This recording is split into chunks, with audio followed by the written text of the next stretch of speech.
2 punti importanti in un campo difficile.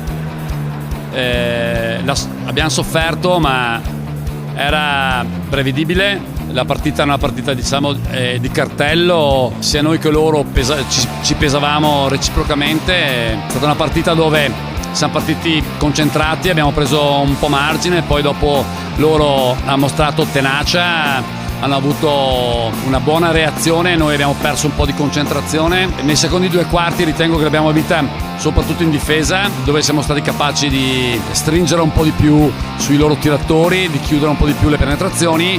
La cosa interessante è che non ci siamo sciolti quando loro avevano preso un po' l'abbrivio nel quarto, mettendo la testa avanti anche di 5-6 punti. Lì siamo stati solidi, abbiamo avuto la convinzione di poter trovare dei canestri, li abbiamo fatti da 3 punti, siamo ritornati dentro e dopo con sicurezza abbiamo gestito il finale. Credo che sia stata una bella partita da vedere. Per noi queste partite significano molto anche sotto il profilo della nostra crescita. Faccio i complimenti al Montevelluna perché anche nonostante l'assenza di Boaro hanno mostrato un buon carattere, una buona organizzazione, un buon passo. È stata una bella partita, penso anche da vedere. Però direi che è stata una partita certamente intensa e fatta di parziali dall'una e dall'altra parte, con 2 squadre che hanno giocato a viso aperto cercando di sfruttare le proprie caratteristiche.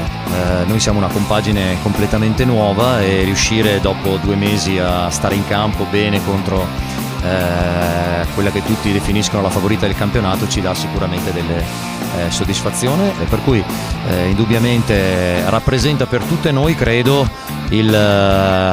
l'aprifila su cui basare da un lato le ambizioni, ma soprattutto per noi allenatori il lavoro settimanale, capire dove vogliamo arrivare, come poterci arrivare, e dopodiché ce la giocheremo col proseguo del campionato nella speranza di vedere altre partite avvincenti come queste che sono piaciute alla gente. C'è da dire anche questo, per noi allenatori e i giocatori, riassaporare il rumore del pubblico, la gioia, l'esultanza e anche in un certo senso le proteste ci ridà quella normalità che abbiamo atteso per tanto tempo. Quindi è stato bello e complimenti a tutti.